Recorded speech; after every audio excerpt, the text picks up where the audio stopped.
Hello, everyone. Welcome to Little Chapel of Faith. My name is Tina. If you're new here, welcome. If you're returning, welcome back. We have platforms on Instagram, Facebook, YouTube, and TikTok. If you're on any of those or all of those, please like, subscribe, and share.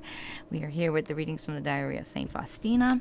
We do have a playlist on YouTube with the readings thus far. So if you want to catch up, just take a peek on YouTube, and it will be there, and you can, catch up to where we are. But until then. See here. I'm not sure how I got on that page. Okay. I think I just forgot to mark it off. Well. Okay. I think I just forgot to mark it off yesterday. Clearly I was having an off day. Well, I was struggling with my light and everything. I got a new light. It's the simplest little thing. Plugs in. I don't have to worry about it charging every day and whatever. But anyway. Okay. So we are on page 336 and number 859. Krakow, Pradnik, January 1st, 1937. Jesus, I trust in you. Today at midnight I bid goodbye to the old year in 1936 and welcome the year 1937. It was with fear and trembling that in the first hour of the year I faced the new period of time. Merciful Jesus, with you I go boldly and courageously into conflicts and battle. In your name I will accomplish everything and overcome everything.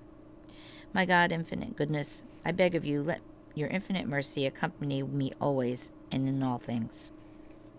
As I enter this year, a fear of life overwhelms me, but Jesus brings me out of that fear and lets me know what great glory this work of mercy will bring him. There are times in my life when the soul finds comfort only in profound prayer. But the soul knew how to persevere in prayer at such times.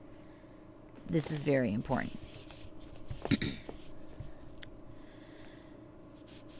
Jesus, I trust in you.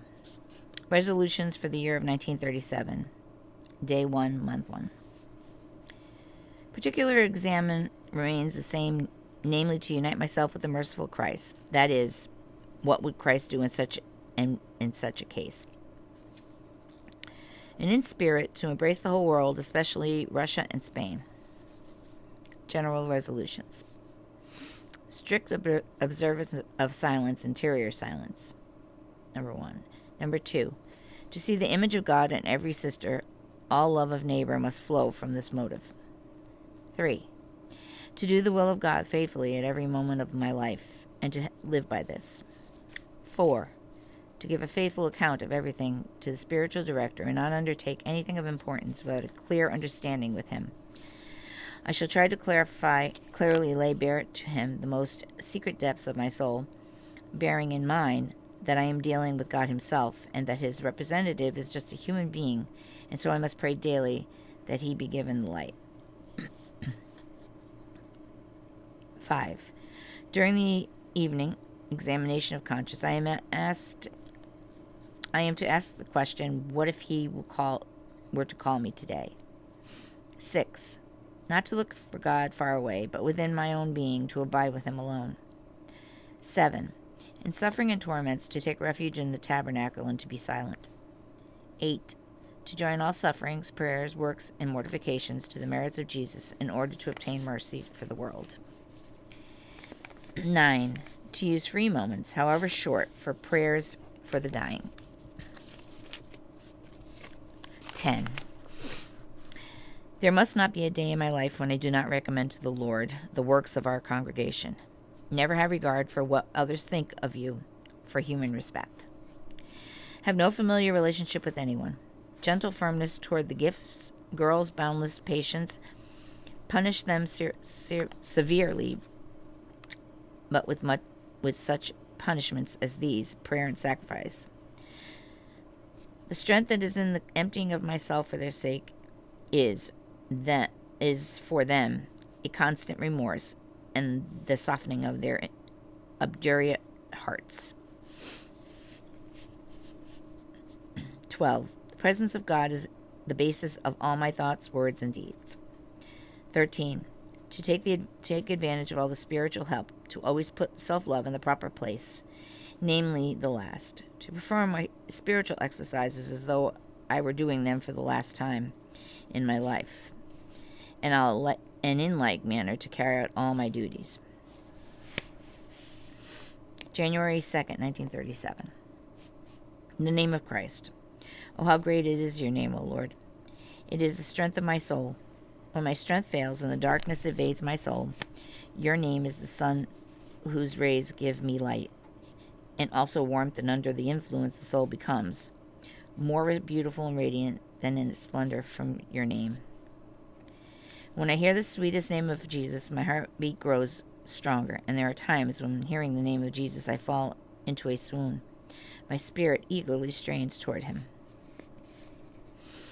This is a particularly important day for me. On this day, I made my first visit connected with the painting of the image. On this day, the Divine Mercy received special external honor for the first time, although it has been known for a long time, but there it is, was in the form that the Lord requested. The day of the sweet name of Jesus reminds me of the special graces. I think I'm going to leave it there for today. I'm going to mark it off so I find it tomorrow. All right. Okay, so that is our reading from Diary of Saint Faustina. And a lot of people have been telling me about the book of Saint Therese Lisieux. And that is actually going to be the next book that we do. But we still have a bit more on this one. So we're getting close to the end. Up to that point anyway, is where it becomes, the readings basically stop, or her diary stops. So we will end it there at that point. But that will be the next book.